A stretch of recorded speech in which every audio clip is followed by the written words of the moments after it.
Hey there, everyone. Thanks for joining me for another one-man review. In my ongoing effort to learn more about the kids lit aspect of the current graphic novel market, um, I've been looking out for more books by Jimmy Gownley. Jimmy was super gracious in giving us a quote for our book, The Strange Death of Alex Raymond, which will be coming out soon. Jimmy says, possibly the most creative and imaginative piece of cartooning by one of the best cartoonists of all time, referring to Dave Sim, who did the majority of The Strange Death of Alex Raymond. When Dave quit, then I took over and, took over his drawing when he couldn't draw, and then when he quit writing, I took over and finished the book. So Jimmy's been super supportive. He's met with Sean and I to talk about, marketing and where we should be selling our books, and he's just given us all kinds of very helpful advice. So I felt really guilty. I haven't been reading any of Jimmy's work, and I've also been told that Jimmy is an excellent formalist and sticks all kinds of excellent formalisms into his books. So when we were at Second and Charles and I saw one of his books, I had to grab it. I definitely gonna, after reading this, gonna be looking up his Amelia Rules books because I've heard those are exceptional as well. But this is the dumbest idea ever. It's an autobiographical story of Jimmy becoming a comic artist. So it's the origin story of a kids lit comic artist. Normally and you've probably heard me say this on the channel before, I'm very against autobiographical works about artists being artists, but this one's really heartening in the sense that it's hopeful. Most of the time you get autobiographical works about artists being artists, they seem miserable about it. It's one of the things I hate about it, like the struggle to get the next idea out. This is the origin story of an artist, and so obviously anyone who does comics can relate to it. And I think it's just a really good book in that it encourages kids to follow their dreams, whether they be artists or not. So this is a really exceptional exception to the rule of the autobiography of an artist, the artist as a young man, I guess. So it starts out with Jimmy. He's getting interviewed by the local TV station because he has going into the second printing of his own comic that he made that they've been selling around town. And I think at this time, let's see, at just 15 years old, you've written and published your first comic book. That's pretty creative for someone your age. So tell me, where do you get your ideas? And then you go back from there, to like the origin story of how he got this book published, and then past that. I'll get back to that. But I extra relate to that because when I was in my sophomore year of school, high school, so I think that would be 15 as well. Over the summer between freshman and sophomore year, I wrote with my friend Dustin Kitchens and then drew the whole thing by myself, my own comic. And I spent the whole year in my graphic design class printing this on a offset lithograph printer, shooting all the negatives of all the art, doing all the lettering on the computer and cutting it out and pasting it. It's a terrible book. It's like a Robert Jordan Wheel of Time, Game of Thrones. I was reading the Robert Jordan stuff at the time, so that's what the fantasy influence was there. Awful art, but I resonate with Jimmy loving comics so much and being the kind of person who will wind up being a professional comic artist, that he went out of his way and made a comic early on. I have so many students, and I'm showing this in conjunction with his book because if there's any young artists on here, I have so many students who just want to draw the pinups or they just want to draw the character sketches. Not saying I did a great job of storytelling in this book, but from a very early age I was making pages and I was trying to make full comics. And when I saw an opportunity to make a comic at 15, I was able to make it, and then actually sold copies at the local comic book shop that I frequented. Jimmy obviously did that as well, and I think for the people who really make it, that's the kind of drive you've got to have. So if you're a young artist watching this, get started now. There's no reason not to be making your own work and getting it out there now. And this book, go get this book and see what Jimmy's story was and how he did it. It started when Jimmy got pneumonia. So he was on the basketball team, gets pneumonia and really can't partake in the games anymore. And you'll see here the color sucks out of his world, and he's just at home, and he really can't interact with his classmates. He can't play sports anymore, and you know, it's just lost. And he has enjoyed comics, and so his dad's going to take him to a comic store. And you see they drive up to the comic store, and when he comes in, it's like, bam, the color comes back into his life. So there he finds like his inspiration. And I love this. It's got Love and Rockets in there. You can go through and see a lot of the different comics that were influencing him at the time. Strange Adventures. You know, it's Cerebus. Jimmy's a huge fan of Cerebus. And you'll see that throughout the book. I love that. I love that he's always giving props to Dave as a big influence on him. Here's another one where, you know, he's worrying about what to do, and he's looking at guys like Dave Sim. Some of the other comics here I don't recognize, but especially he shows Cerebus here, and he's talking about, like, they do it themselves. They publish it themselves. They put it out themselves. And from what I've seen, they live like rock stars. And so that inspires Jimmy to, like, screw it, I can make my own book. The reason I made my own book is because I grew up in the age of Image. You know, I got into comics with X-Men #1 by Jim Lee, and, you know, whatever, within a year, all those guys I admired are announcing, hey, we're leaving Marvel and we're creating our own books. So that was like my introduction to comics, was this rebellious go do it yourself thing, and I think that's always carried with me. And obviously Jimmy had that experience as well.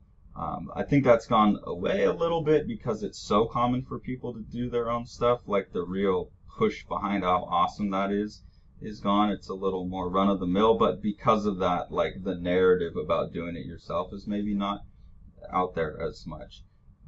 So again, for the young artists, like, do it yourself, do your own thing. Don't just try and draw Spider-Man. If you want to draw Spider-Man, great, but you know, you can do these things yourselves. Here you can really see in this scene, which is kind of the origin for the book that he winds up publishing, you can see the influence of Dave in the lettering too. So I love that.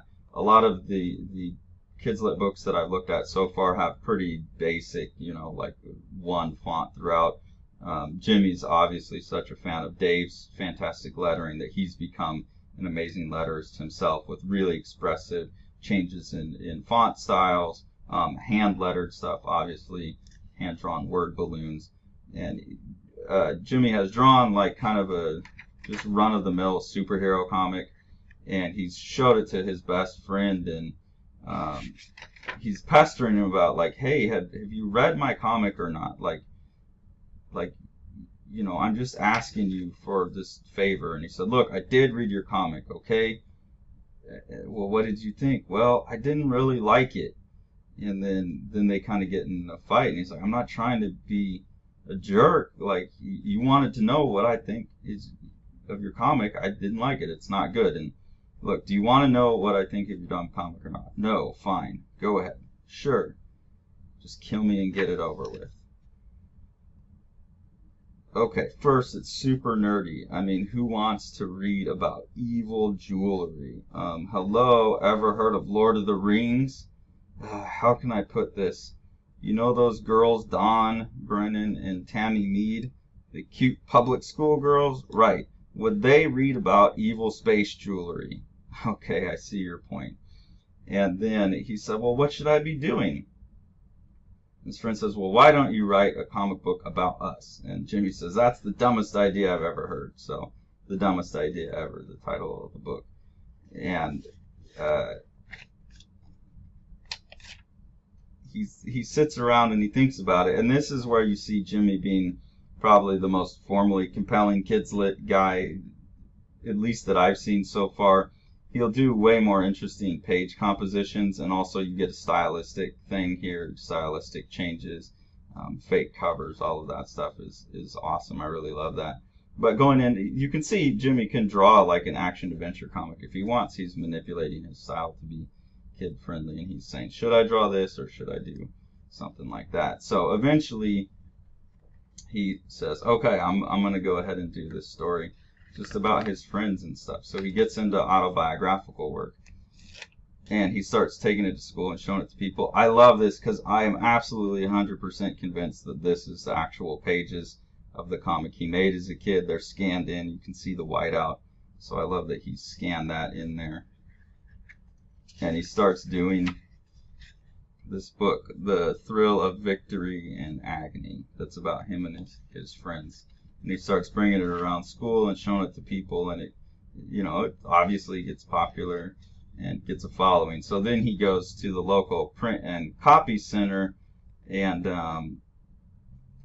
this guy here figures out like how he can print it for him, and his parents help him out, and so he gets printed copies of his books. And I know how cool that feels. I got like the 200 copies that, and I actually printed them myself in the graphics class. So I put the ink on the press and printed them and stapled them all together. And picking up that box of 200 copies or however many, I was able to talk my parents into paying for the materials for. Man, you cannot have a better sense of achievement than that. And to have a sense of achievement like that at 15 does so much for one's willingness to continue to push themselves. I think too many kids don't get an affirmation or the sense of accomplishment until they're in their late teens, maybe even into their 20s. To do something like that, it's better than winning an award at a little art show. That's really good too. But the more you can get stuff done and feel like you're a finisher early in life, I cannot recommend that behavior enough. And this is something else I super related to. He gets the books back and starts looking at them, and it's like, oh no, the pages are out of order. So he has this entire print run and the pages are out of order. So we're going through that right now with The Strange Death of Alex Raymond. Not that the pages are out of order, but the company that printed it missed it. There's some pages that have blue on them that should have blue artwork, and they don't. And so we got these copies sent to us, and it's like, oh no, these aren't going to work. And then they got shipped to comic shops anyways, and Diamond put out a kill it, destroy it order, but God knows how many have actually been killed. So it's very distressing when you've got copies of your book and something's all wrong. In our case, we're lucky we can kind of contractually obligate them to reprint it since it was their mistake. Here, you can't really do that. And so his friend helps him figure out. And again, I love that he's got the scans of the original book in there.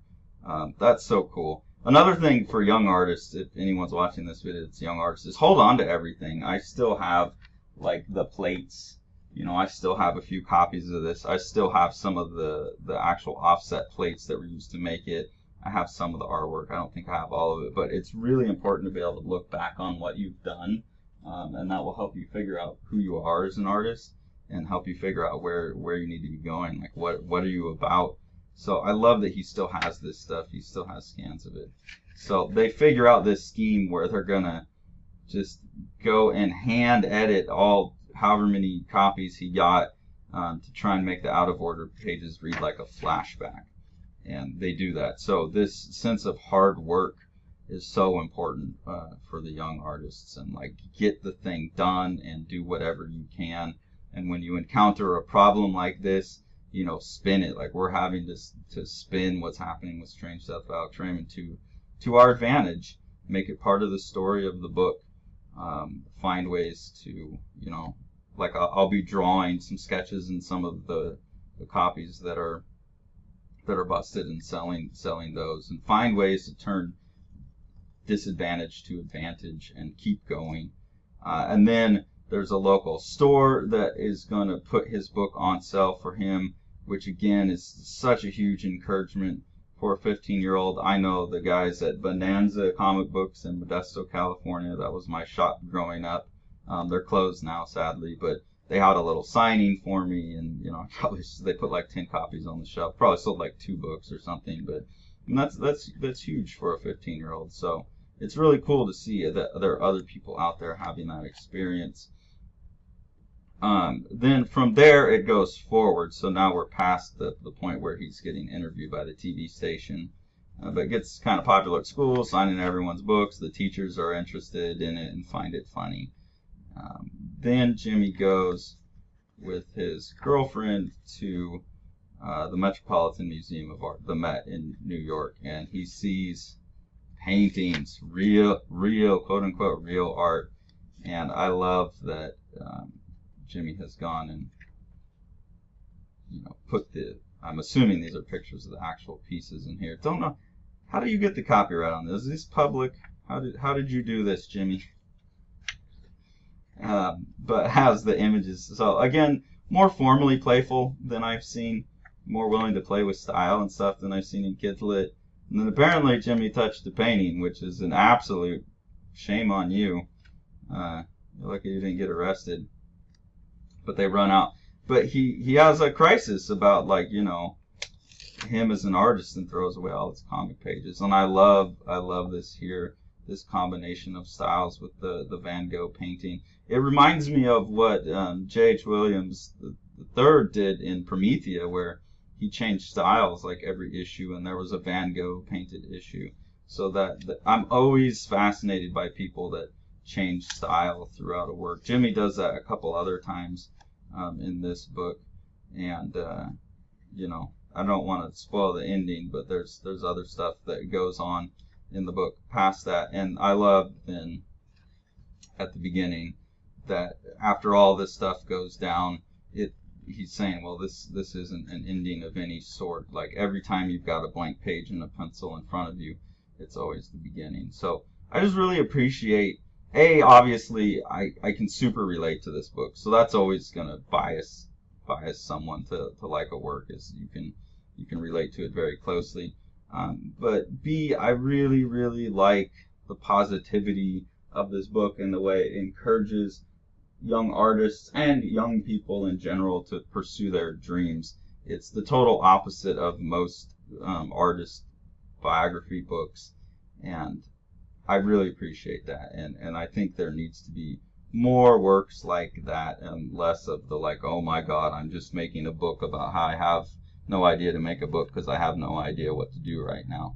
So thank you, Jimmy, for such an inspiring book. I cannot wait to read more of his work. Please, everyone, make sure to go check out Nephilim #1 from Spasm. No, I don't know if there's any copies of those out there still besides 2 I have.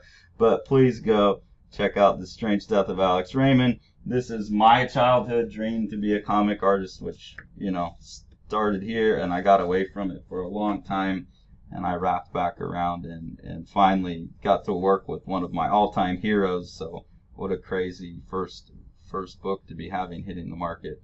So we'd appreciate your support on this when it comes out. You can order it from your local comic shop, bookstore, or online on Amazon. As soon as we get the print issue fixed, these books will be to the market. Thanks so much for watching along. Take it away, Jack. You want to see all these books? Smash that subscribe button and the like button and the bell, and then you get them.